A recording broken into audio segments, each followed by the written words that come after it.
वक्त कभी रुकता नहीं, तो चले वक्त के साथ, देखते रहे हर वक्त द टाइम्स नेशन 14। नाज़रीन आदाब, मैं हूं अतहर काज़मी और आप देख रहे हैं इस वक्त खास स्पेशल प्रोग्राम। इस वक्त मशरिक़ वस्ता यानी गल्फ कंट्रीज के दरमियान जो कशीदगी है उसके बारे में आपको बहुत सारी चीजें मालूम है, लेकिन कुछ चीजें आप सोशल मीडिया पर देखते हैं तो बहुत सारी उसमें र्यूमर्स होती हैं और फाल्स खबरें आप तक पहुंचती हैं। इन्हीं सबको हमने डिस्कस करने के लिए आज कुछ खास मेहमानों को इनवाइट किया है, जिसमें खास तौर से दिल्ली से हमारे साथ जुड़ेंगे सीनियर सहाफी जनाब ज़ैगम मुर्तजा और बहुत सीनियर सहाफी जो मुख्तलिफ चैनल्स के लिए काम करते हैं। लखनऊ से हमारे साथ जुड़ेंगे जनाब सरवर हुसैन साहब। तो इन दोनों सहाफी और तीनों लोग हम लोग इस बात को डिस्कस करेंगे कि जो मशरिक़ वस्ता खास तौर से शाम या सीरिया की जो रजीम चेंज हुई है, इसमें इनको किस तरीके की मशक्कतें आने वाली हैं इस पूरे खित्ते के लिए और कैसे ये असरअंदाज होंगी उस तमाम कंट्रीज के लिए, चाहे वो इराक हो, लेबनान हो, खुद ईरान हो या इसके साथ साथ सऊदी अरबिया या जितने भी अरब ममालिक हैं, उसके लिए किस तरह की चीजें सामने आएंगे। तो सबसे पहले चलते हैं ज़ैगम मुर्तजा साहब के पास और उनसे वो सवाल करते हैं। ज़ैगम साहब, बहुत बहुत खैर मकदम है आपका हमारे चैनल पर। शुक्रिया। पहला सवाल यह है कि जो आप ये चीज देख रहे हैं, क्या ये वाकई में ये 2-4 दिनों के अंदर की ये चीज थी कि जो 2-4 दिन के अंदर ही इन्होंने अपने आप पर इस तरह से किया और गलबा हासिल कर लिया पूरे सीरिया पर, या देखते हैं कि इसमें बहुत पहले से जो चीजें निकल कर आ रही थी वो बहुत दिन से पहले से इसमें लगी हुई थी? देखिए, अभी जो शाम के जो हालात हैं ये बहुत जल्दबाजी कहना होगा कि क्या इम्पैक्ट होगा क्या है, लेकिन बैकग्राउंड की जो आपने बात की तो एकदम ये कहना ठीक नहीं है कि एकदम एक दिन में या 3 दिन में या 29 नवंबर को जो इन्होंने पहला असॉल्ट किया लोगों पर, उसके बाद इन्होंने 8 या 10 दिन में पूरे मुल्क पर एकदम गलबा हासिल कर लिया। इससे बहुत पहले से बैक चैनल डिप्लोमेसी चल रही थी और अलग अलग जो वहाँ पे स्टेक होल्डर्स हैं या जो अलग अलग जो कंट्रीज जिनका सीरिया के अंदर दखल है या मदाखलत है, उन सब लोगों के बीच में अलग अलग दौर की बातें चल रही थी और इस बीच में सबके अपने अपने मसाइल थे। हालांकि सामने तौर पे अगर देखें तो या जो अखबारों में या खबरों में या जो सामने खुल के कह रहे हैं लोग, तो 2 चीज़ें कह रहे हैं कि भाई एक तो ये है कि जो सीरिया है वहाँ पर ईरान और जो रूस है वो अपने अपने मसाइल में उलझे हुए थे और डिफेंड करने की पोजीशन में नहीं थे, इसलिए उन्होंने वहाँ से बैकआउट कर दिया और वहाँ पर जो है टर्किश जो बैकिंग वाले जो रेबल्स हैं, जो हयात अल तहरीर अल शाम जो है, इसके जो लड़ाके हैं उन्होंने कब्जा कर लिया। लेकिन पर्दे के पीछे की जो बातें हैं वो बहुत सारी हैं, उसमें सबके अपने अपने ग्रीवांस हैं। रूस की अपनी शिकायतें हैं असद को लेके, ईरान की अपनी शिकायतें जो पहले कभी सामने नहीं आ रही थी, लेकिन जब इस तरह के इवेंट्स होते हैं तो बहुत सारी बातें निकल के आती हैं। कुछ बातों पे पर्दा पड़ जाता है, कुछ पे डिस्कशन होता है, कुछ पे नहीं होता। लेकिन मौजूदा हालात को अब एक तरीके से समझ सकते हैं। अगर इसका जो नियरेस्ट कंपैरिजन है वो ये समझिए, जिस तरीके से अभी कुछ बरस पहले हमने देखा कि अफगानिस्तान में जो चेंज ऑफ पावर हुआ, ये मतलब कब्जा नहीं है, ये असल में ट्रांजिशन ऑफ पावर है और बाकायदा कतर में बैठ के और उसमें रूस, ईरान, टर्की, कतर और जो भी स्टेक होल्डर्स हैं सबके नुमाइंदे उसमें, इवन सऊदी अरेबिया और इजराइल का भी उसमें स्टेक रहा है। ऐसा नहीं कि इजराइल से बात नहीं हुई होगी, बैक चैनल पे डिप्लोमेसी में वो भी लोग इन्वॉल्व रहे हैं। तो डील ये थी, मसला ये है कि असद को लेके ईरान के और रूस के 2 बड़े कंसर्न थे। एक तो ईरान की शिकायत तो ये है कि पिछले दिनों जो उनका लेबनान में या इजराइल में जो उनका एक जो so called act of resistance वाला जो सवाल आता है, तो उसमें इशू ये है कि ईरानियंस अभी तक जो है असद को एक्ट ऑफ रेजिस्टेंस का मेंबर मान के बात करते थे, लेकिन रूसी जो हमारे जो अपने जो वहाँ पे जो सोर्सेज हैं उनका कहना है कि असद उस जगह पर अपने आप को प्लेस नहीं कर रहे थे। पिछले 1-1.5 साल से वो अलग अलग ग्रुप से, वो अमेरिका से, इजराइल से डील करने की कोशिश कर रहे थे। अब बीच में ये भी बात आई कि इन्होंने इजराइल के साथ ये डील किया कि हम ईरान से अपने सारे जो रिश्ते हैं उन्हें मुनक़ता कर लेंगे और उसके बदले में आप हमें रिकॉग्नाइज कर दीजिए, हमारी जो है उसे आप रहने दीजिए। अमेरिका के साथ भी इन्होंने इस तरह का कोई बैक चैनल अभी, बल्कि आखिरी दौर में डेस्परेशन में आके उन्होंने बाकायदा कॉल वॉल भी लोग कर रहे थे, अमेरिकन जो फोर्सेज है वो कह रहे थे हमारे यहाँ कॉल आया कि हम आपकी सारी शर्तें मान रहे हैं, आप हमें जो है प्रोटेक्शन दे दीजिए। ईरान का ये जी, कहना है कि चलिए अभी जो हमारे साथ सरवर हुसैन साहब भी हैं, उनसे भी बात करते हैं। सरवर साहब, किस नजरिए से आप देखते हैं कि ये आप समझ रहे हैं रशिया और ईरान की क्या एक इसमें शिकस्त आप देख रहे हैं, उसे किस रुख से देखते हैं इस पूरी रिजीम के चेंज होने पर? नहीं, बात शिकस्त की नहीं है। दरअसल जिस तरह से जिन हालात में शाम में ये रिजीम चेंज हुआ है, ये वक्त जो है, ये टाइमिंग जो है, इसको ये बहुत अहम है, क्योंकि जिन हालात में अभी फिलिस्तीन पर 1 साल से ज्यादा इजराइल के हमले जारी थे, और फिर उसके बाद वो लेबनान की तरफ उसका रुख हुआ, और फिर लेबनान से जो है वो जंगबंदी का मुआहिदा हुआ, उसके बावजूद भी हमले जारी रहे। लेकिन जिस तरह से देखा जाए, अभी शाम के वक्त अभी खबर आई कि वहां 2 बड़े धमाके हुए हैं, और जिस तरह से ये तब्दीलियां आ रही हैं, ये वक्त बड़ा अहम है। और इस ऐसे वक्त में बशारुल असद जिस तरह से वहां से छोड़कर चले गए हैं, ना कोई खून हुआ, ना कोई खराबा हुआ, और वो जिस तरह से उन्होंने अपनी हुकूमत को तर्क करके जो है वो रवाना हो गए। अभी खबर भी ये भी आ रही थी कि कहीं उनका जो है वो फ्लाइट जो है उनकी, जिस वो हवाई जहाज से जा रहे थे, उससे राब्ता ही खत्म हो गया है। बहरहाल कई मीडिया तो कुछ दूसरी खबरें भी बता रहे थे, लेकिन उसकी तस्दीक तो नहीं हो पाई है। लेकिन बावजूद इसके कि जिस वक्त में ये सब कुछ हो रहा है, ये बहुत ही अहम है। ये ईरान के लिए भी दर्द-ए-सर है, रशिया के लिए भी दर्द-ए-सर है, और दूसरी हुकूमतों के लिए भी दर्द-ए-सर है, क्योंकि इसका असर, इसका जो साइड इफेक्ट है, वो सिर्फ जो है वो शाम में नहीं होगा, बल्कि इसका असर पूरी दुनिया पर पड़ेगा। आने वाला वक्त जरूर इस बात की गवाही देगा कि जैसे जैसे वक्त गुजरता जाएगा, ये जो प्लानिंग है, ये पूरा पिक्चर जो है, पूरी प्री प्लान है कि कब, कहां, कैसे और क्या करना है। और उसी सिलसिले की ये एक कड़ी है शाम में जो रिजिम चेंज हुआ। जैकब साहब, हम लोग अक्सर करके बहुत जज्बात में बातें करते हैं, और अक्सर करके सोशल मीडिया पे जो रिपोर्ट्स आती हैं वो अलग तरीके से बहुत ज्यादा उसको बढ़ा चढ़ा के पेश किया जाता है, लेकिन कभी कभी उसमें सच्चाई भी बहुत कम होती है। लेकिन आपके नजरिए से क्या आप ये समझ रहे हैं कि इसमें सारा वो खेल है कि जहां इसराइल भी है, अमेरिका भी है, खुद टर्की का तो पूरी तरह से खुला हुआ एक वो था कि वो समझ में आ गया कि टर्की का इन्वॉल्वमेंट तो बहुत ज्यादा है। तो ये आप किस नजरिए से देख रहे हैं? उधर अगर हम कुर्दिश के इलाकों को देखें तो वहां पर भी कुछ सुनगुम नजर आ रही है। इराक के लिए, खासतौर से इराक की अगर हम बात करें, ये रिजीम चेंज होना इराक के लिए, और खासतौर से अगर हम इसको देखें उन मकामात को जिसके लिए हज शाबी हो या हिजबुल्लाह ने जो काम किया, उसको आप किस नजरिए से देख रहे हैं?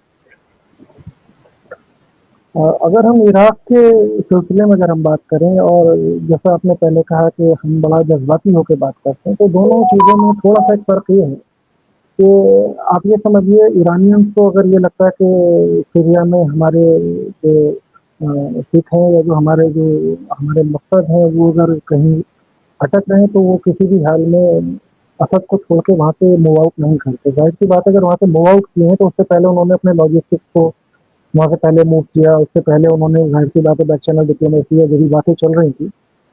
तो उसमें जो हमारे पास जो खबरें हैं उसमें ये है कि उनका एक डील ये हुआ कि भाई जो पावर का जो ट्रांसफर है, उसमें लार्वोव का बयान भी आया था, बल्कि कतर में जो उनकी बैठक के बाद में, कि भाई सभी पक्ष जो हैं, या जो सभी पार्टीज हैं, वो इस बात पर राजी हो गई हैं कि भाई हम लोग जो है सिविल वॉर को एंड करेंगे, और इसे एक पावर ट्रांजिशन जिसमें इंक्लूसिव सरकार बने। तो उसमें जो शर्तें तय हुई हैं, उसमें अभी तक जो हमारे पास जो खबर है उसमें यह है कि भाई जो ये STF वाले जो लोग हैं, ये अब पावर ट्रांजिशन में जो पिछली सरकार है उसके साथ में एक कोऑर्डिनेशन करेंगे, और सरकार में आने के बाद जो माइनॉरिटीज़ हैं उनके ऊपर कोई कशीदगी या कोई उन पर जुल्म नहीं होगा, या इस तरह का जो शिया जो रिजिडेंस की जगह है, जो सैयद ज़ैनब श्राइन है या सैयद रुकैया श्राइन है, तो वहाँ पर एक्सेस का सवाल ईरानियों ने उठाया था, और वहाँ उनके अपने जो लोग हैं उनकी सिक्योरिटी का, तो उस पर शायद टर्की ने उस पे जो अस्ताना जो एग्रीमेंट के जो सिग्नेटरीज के तौर पे उसमें उसने गारंटी दिया कि नहीं, जो अवाम है उनकी सिक्योरिटी को हम नहीं जो है कहीं किसी तरीके से खतरे में जाने देंगे। हालांकि ऐसे मौके पे कई बार शर्तें कैसे मान ली जाती हैं, कैसे होता है, क्योंकि इसी लड़ाई में हमने जी देखा कि आप लेबनान में ईरानियों से या जो नया निज़ाम वहाँ पर आया था, वो इस उम्मीद में रहे कि सीज फायर की बातें चल रही हैं और इसराइली ने एंगेज किए रहे, और पीछे उन्होंने हसन नसरुल्लाह समेत टॉप लीडरशिप को खत्म कर दिया टारगेट करके, और ये खुशफहमी में बैठे रह गए कि हमारा जो है डील हो जाएगा और खत्म हो जाएगा। तो अब लड़ाई के टाइम पे जो वादे होते हैं, अब कौन माने कौन ना माने वाली बात है, वो इतना जबान के पक्के अगर रह जाए तो जो डील है उसके तहत कुछ भी नहीं होना चाहिए। बाकी इराक का जो फ्यूचर है वो हमें इसलिए थोड़ा सा ग्रिम लगता है क्योंकि जो ये वॉर है और जो जिस एजेंडा पे इसराइल की लड़ाई शुरू हुई है, जैसे गजा को उन्होंने फ्लैटन करना शुरू किया है और वहाँ पर बात जी चल रही कि सी फ्रंट पे जो है बाकायदा कमर्शियल ये होगा और ये पॉपुलेशन जो लेनाती रिवर की तरफ शिफ्ट की जाएगी या गोलान की तरफ फिलिस्तीनियों को ले जाया जाएगा और इसराइल से बाहर किया जाएगा फिलिस्तीनी पॉपुलेशन। उसी तरीके से सरवर इसका साहब, आप कुछ इम्पैक्ट पूछना चाहेंगे? अभी सरवर साहब, क्या ऑस्ट्रेलिया। आपसे जैगम साहब, सरवर साहब कुछ पूछना चाह रहे थे? जी नहीं, जैगम साहब, मैं ये जानना चाह रहा था कि जिस तरह से शाम की सूरत हाल थी इक्तिसादी तौर पर और माशी तौर पर, वहां पर जो है वो जूझ रहे थे वो लोग, उनकी जो इकोनॉमी है वो बुरी तरह से क्रश हो चुकी थी। ऐसे हालात में ये रिजिम चेंज हुआ और ये भी खबरें आ रही हैं कि बड़े पैमाने पर वहां पर जो लोग जो हैं वो हमलो नकल कर रहे हैं, मकान छोड़कर यहाँ से वहां जा रहे हैं। इसको कैसे आप देखते हैं? इसका कितना असर पड़ेगा आने वाले वक्त पर नई हुकूमत के लिए? नहीं, ये तो तय है कि सीरिया में फाइनेंशियल क्राइसिस था। ये भी खबरें थी कि जो आर्म पर्सनल है उनकी सैलरीज का सवाल था। हालांकि अभी असद ने कुछ ही दिन पहले 50% के इंक्रीमेंट का ऐलान किया, लेकिन मसला वही है कि ईरान खुद फाइनेंशियल क्राइसिस में है, सैंक्शंस में है, और कब तक वो वहाँ पे वॉर का खर्च उठा पाएगा। असद के साथ क्या हो रहा है कि पिछले 12-15 साल में तमाम ट्रेनिंग, तमाम इक्विपमेंट प्रोवाइड करने के बावजूद या लॉजिस्टिक सपोर्ट दे रहे हैं या फाइनेंशियल सपोर्ट दे रहे हैं, लेकिन उसके बाद भी एक कंट्री को सेल्फ सस्टेन नहीं बना पाए। लोगों में उनकी एक्सेप्टेबिलिटी का सवाल रहा, आर्मी उनकी इस काबिल नहीं हुई कि हल्के से हमले को रेजिस्ट कर पाए। एलेप्पो में पहले से रेजिस्ट कर जाना चाहिए था और नहीं किया, और वो रिट्रीट कर गया। तो ऐसे हालात में कोई भी मुल्क दूसरे मुल्क को उस हद तक ही डिफेंड कर पाएगा या वहाँ तब तक ही बना रहेगा जब तक उसके अपने रिसोर्सेज गवारा करते हैं। सीरिया में ईरान का फाइनेंशियल और जो ह्यूमैनिटेरियन लॉस हुआ है, मतलब पिछले आप 10 साल की लड़ाई देखें तो टॉप कमांडर्स के अगर तादाद आप गिनेंगे, आप कभी जाइए तेहरान में तो कब्रिस्तान में हर दूसरी खबर पे जो इराक वॉर के बाद में सीरिया वॉर के विक्टिम्स की खबरें दिखाई देती हैं। तो जी वो बनाए रखना उनके लिए भी मुश्किल था और सीरिया के लिए भी मुश्किल था। असद के साथ भी मसला यही था, इकोनॉमिकल क्राइसिस में थे। टर्की ने कुछ ना कुछ एश्योरेंस दिया हुआ। टर्की पहले भी वहाँ तेल का ये रहा कि कुर्दों के साथ उनका तेल का धंधा रहा है। एलेप्पो में टर्की पहले इंडस्ट्री जो थी उस पर मेजोरिटी टर्किश लोगों की थी, तो टर्की के वहाँ पे इंटरेस्ट है, तो उन्होंने कुछ ना कुछ डील किया होगा फाइनेंशियल उसमें। और तो उसका उन्हें देखते हैं आगे क्या फ्यूचर में क्या इम्पैक्ट पड़ता है। लेकिन हाँ, इराक पे जैसे बात कर रहे थे अथर भाई के, इराक पे क्या इम्पैक्ट पड़ेगा, तो इराक पे हम इसलिए थोड़ा सा अभी जल्दबाजी है हालांकि, लेकिन यह है कि इराक में जो सीरिया के इवेंट्स हैं वो इनएविटेबल है। उसका रीज़न ये है कि अमेरिका का वहाँ पे दखल है, और जो ये लड़ाई लेबनान से शुरू हुई है, और हमें नहीं लगता कि इजराइल अभी इस लड़ाई को वहाँ पे ख़त्म करेगा। वो अब ये लड़ाई तेहरान और बगदाद के बॉर्डर्स पे जब तक नहीं आएगी और यहाँ ख़त्म करने के या वाइंड अप करने की इजराइल उसमें अटेम्प्ट नहीं करेगा, तो मुझे नहीं लगता है उससे पहले लड़ाई खत्म होने वाली है। मतलब आप मूव आउट कर सकते हैं, रिट्रीट कर सकते हैं, लेकिन आपको होशियार रहना पड़ेगा और अपने जो रिसोर्सेज हैं उन्हें नए सिरे से असेंबल करना पड़ेगा और अगली लड़ाई के लिए तैयार रहना पड़ेगा। ईरानी ये सोच लें कि हम निकल गए हैं और ये लड़ाई खत्म हो गई है, तो ये लड़ाई यहाँ खत्म होने वाली है। और इराकी के लिए आने वाले वक्त थोड़ा सा, क्योंकि वहाँ पॉपुलेशन में एक बड़ी तादाद उन लोगों की है जो IS के साथ में या अल-नुसरा फ्रंट के साथ में लड़ चुके हैं,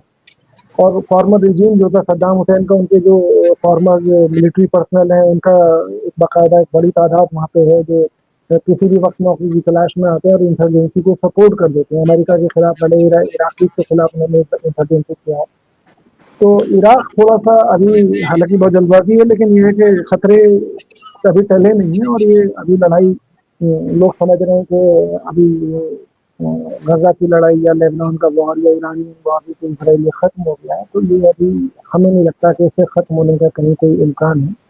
ये लड़ाई भी लंबी जैन जाएगी। साहब, अभी जैसा इसमें कि मैं माफी पोजीशन चाहता होगी। हूं, आपको मैं बीच में रोक रहा हूं। जिस तरह से भी जो वीडियोस वायरल हो रहे हैं कि शाम में नीम फौजी दस्ते और जो दूसरे सिक्योरिटी फोर्सेस हैं, वो शाम में जो मज़ार मुक़द्दसात हैं उनकी हिफाजत के लिए जो है वो कूच कर चुके हैं, रास्ते में हैं। इवन जो है वो कुछ वीडियोस ऐसे भी वायरल हो रहे हैं जिसमें इंस्ट्रक्शंस दिए जा रहे हैं कि किस तरह से हमें जो है वो बीबी ज़ैनब के रोज़ों को हमें जो है वो हिफाजत करनी है।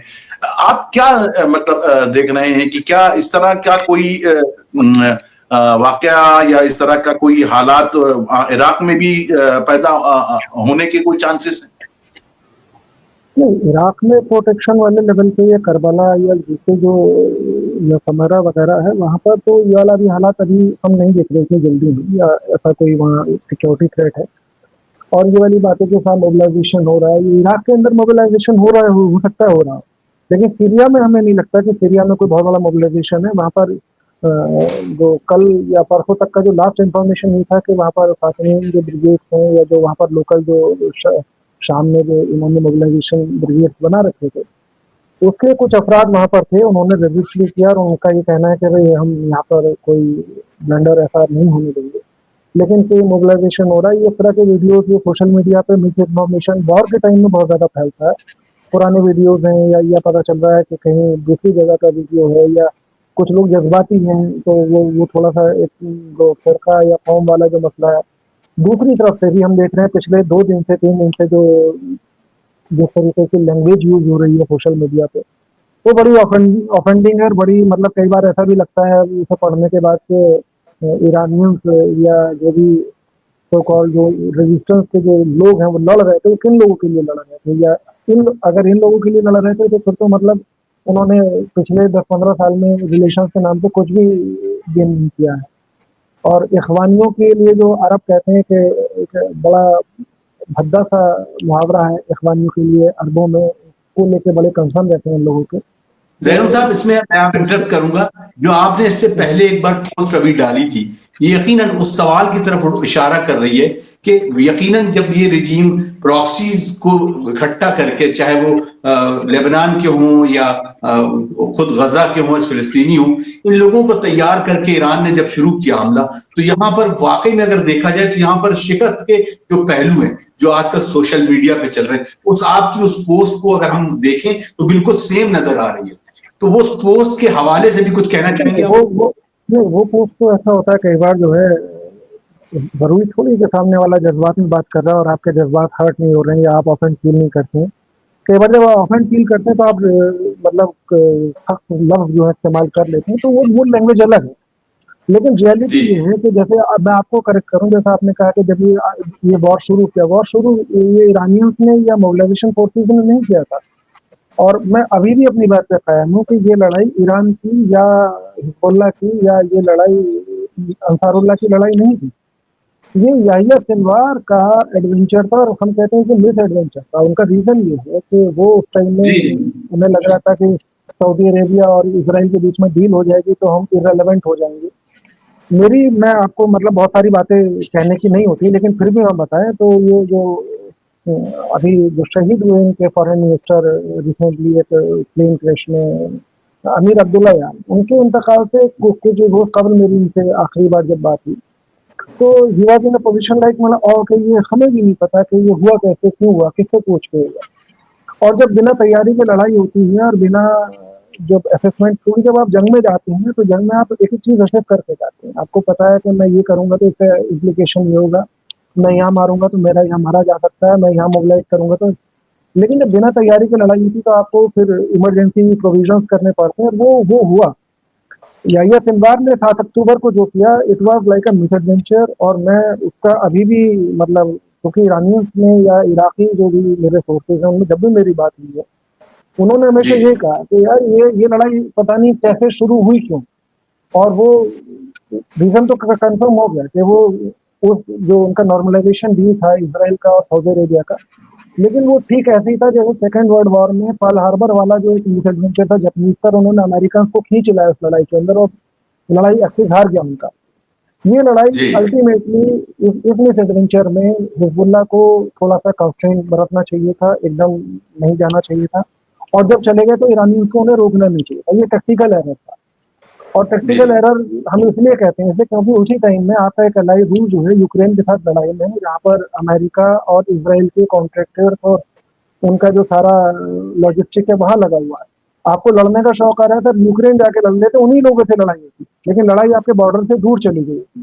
ये जो आज सीरिया में हो रहा है, ये जो लेबनान में हुआ, और जो कैजुअलिटीज हुई, ये आपके सिर पे नहीं आती, और मतलब आप बिल्कुल वहाँ सर। लॉजिस्टिक सपोर्ट देते हो और वहां जाके यूक्रेन में लड़ते आप।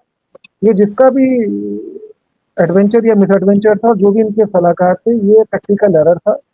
और ये वॉर की हिस्ट्री में मतलब आप याद रखिएगा कि 7 अक्टूबर को लोग कंपेयर करा करेंगे पर्ल हार्बर वाले इंसिडेंट के साथ कि कैसे 40 जी। साल में पूरा एक्टिव ऑफ रेजिस्टेंस बना और उसे 14 महीने में कैसे उसे गंवा दिया गया। और गंवाने का सिर्फ एक गलती, मतलब एक लॉजिस्टिक एरर हुआ, एक टेक्निकल एरर हुआ, और उसे आप अभी तक जो है उसका खमियाजा भुगत रहे हैं और अभी भुगतते रहे हैं।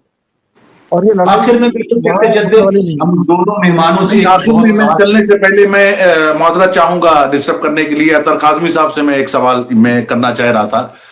अतर जी। काजमी साहब, आप जिस तरह से इस सिनारियो को देख रहे हैं और जिस तरह से आज ही जो है वो रशियन डेलीगेट्स और ईरानियन और भी दूसरे मुल्कों के लोगों का डेलीगेशन बैठा और सूरत हाल का जायजा ले रहा था, कैसा आप देख रहे हैं इसको? क्या सॉल्यूशन निकल कर आएगा? क्या आपको इसके बारे में कोई इल्म है? देखिए, इसमें इसके बारे में कहना बड़ा मुश्किल है, क्योंकि जैसा मैं पहले भी कहा है कि जंग शुरू तो होती है, उसका खत्म करना बड़ा मुश्किल होता है। और हकीकत अभी यही है कि अभी समझ में ही नहीं आ रहा कि कौन किसके साथ है और कौन किसके अगेंस्ट है। जहां चीजें अरब ममालिक की, तो ये शुरू दिन से ही ये एक पूरा एक कंसेंसस था जो इजराइल, अमेरिका और जो नाटो के साथ था, वो अरब ममालिक ने पहले ही दिखा दिया था, क्योंकि इनकी अवाम ये नहीं चाहती थी कि फिलिस्तीन और गजा वाली जो चीजें हैं उस पर अवाम का रद्द अमल दूसरी तरह से था। तो कुछ चीजें हल्की फुल्की इधर से उधर हो रही थी, लेकिन आने वाले दिन वाकई बड़ी परेशानी को रहे, और उसकी ये कहा जा सकता है कि अभी आने वाला टारगेट शायद यहां से शुरू होके इराक तक पहुंचे और फिर इराक के बाद फिर ईरान तक। अभी कहना जल्दबाजी होगा, जैसा जैगम ने कहा कि उसको किसी तरह से देखना, ये एक देखने वाला होगा कि अब तमाम मुल्क यानी खास तौर से अक़वाम मुत्तहिदा का अब क्या रद्द अमल होगा, किस तरह से पीस वहां पर डेवलप होगी। और ये खाली वो नहीं है, बल्कि तकफीरी जो लोग हैं इनकी वजह से जो चीजें बिगड़ रही हैं, वो अदबात आलिया जहां तक है, बीबी जैनब का रौजा है, और उसके इर्द गिर्द जो चीजें अभी भी जहां शुरू हैं, उस पर जो चीजें होंगी उसके आने वाले दिनों पर क्या असरात मुरतब होंगे, ये कह पाना बहुत जल्दबाजी होगी। तो मेरे ख्याल से जी जैगम साहब, चलते चलते बस बहुत एक छोटा सा सवाल है कि इसको किस हालात में देखते हैं और इसका सलूशन कहां से निकल के आता है? देखिए, हालात तो अगर हम अगर अपना एक्सपीरियंस देखें, जो तालिबान के साथ में जो डील का जो इम्पैक्ट है, अभी तक पिछले 1-1.5 साल में ईरानियन बॉर्डर पुरसुकून रहा है। वहाँ पर शिया अवाम के जो मजालिम शुरू में हुए, क्योंकि जाहिर सी बात है जब एनआरसी फैलती है तो लंपट और जो इस तरह के जो ग्रोह हैं इनके हाथ में निजाम आता है, तो लूटपाट और ये सब चीज़ें तो भी होंगी। ये तो सिक्योरिटी का कंसर्न एक अलग है। लेकिन एज अ नेशन मुझे नहीं लगता कि सीरिया में बहुत ज़्यादा जो है अभी एकदम लोग रिजीम जो आया है वो बहुत ज़्यादा रिस्क लेने की पोजीशन में होगा, या लोगों को एजुकेट करने की, या पड़ोसियों से, या और उन्हें मालूम है कि सीरिया इतना मजबूत नेशन नहीं है, इस तरह का जियोग्राफिकल सिचुएशन है तो ईरानी और रूसी उसमें किसी भी दिन दाखिल होकर रिवर्ट भी कर सकते हैं। तो आप इसे मान के चलिए कि मतलब सीरिया अभी क्लोज चैप्टर नहीं है, जब तक क्लोज है जब तक वहाँ सुकून है। और अगर वहाँ पे शर्तें फूटेंगी तो ईरानियों को वहाँ वापस जाने में मुझे नहीं लगता है, क्योंकि लॉजिस्टिक सारा इराकी बॉर्डर पे है और दाखिल होने में बहुत टाइम नहीं लगेगा, और वहाँ से दमिश्क बहुत ज्यादा दूर नहीं है। जी बहुत बहुत शुक्रिया। सरवर साहब, आपका रिएक्शन बिल्कुल आखिर में चाहेंगे कि क्या आप इसको किस नजरिए से आखिरी सोल्यूशन किस अंदाज में देख रहे हैं? सोल्यूशन इसका तो मेरे ख्याल से इजराइल के पास होगा, क्योंकि इजराइल जिस तरह से घेर रहा है, पहले तो उसने लेबनान से जंगबंदी करके शाम को निशाना बनाया और फिर फिलिस्तीन को ब्लॉक किया, और फिर ये इनको जो है वो ब्लॉक करके उसका हदफ सिर्फ और सिर्फ ईरान है। और आने वाले वक्त में ये हम जरूर देखेंगे कि ईरान एक बार फिर बड़े निशाने पर होगा। बहुत बहुत शुक्रिया दोनों मेहमानों का। जैगम बहुत बहुत शुक्रिया, सरवर साहब बहुत बहुत शुक्रिया हमसे जुड़ने का। यकीनन नाज़रीन आप से इस तरह के तमाम डिबेट और तमाम डिस्कशन करते रहेंगे, देखते रहिए, हमारे साथ जुड़े रहिए, और बस एक कोशिश ये है कि आप तक सही और सच्ची डिबेट, सच्ची डिस्कशन, सच्चा मुबाहिसा कहें, वो आप तक पहुंचाने की कोशिश करेंगे। अपने मेजबान अतहर काज़मी को इजाजत दीजिए, और खास गुजारिश है कि हमारे चैनल को सब्सक्राइब करें, वीडियोस को ज्यादा से ज्यादा लोगों तक पहुंचाएं। तब तक के लिए खुदा हाफिज। खुदा हाफिज।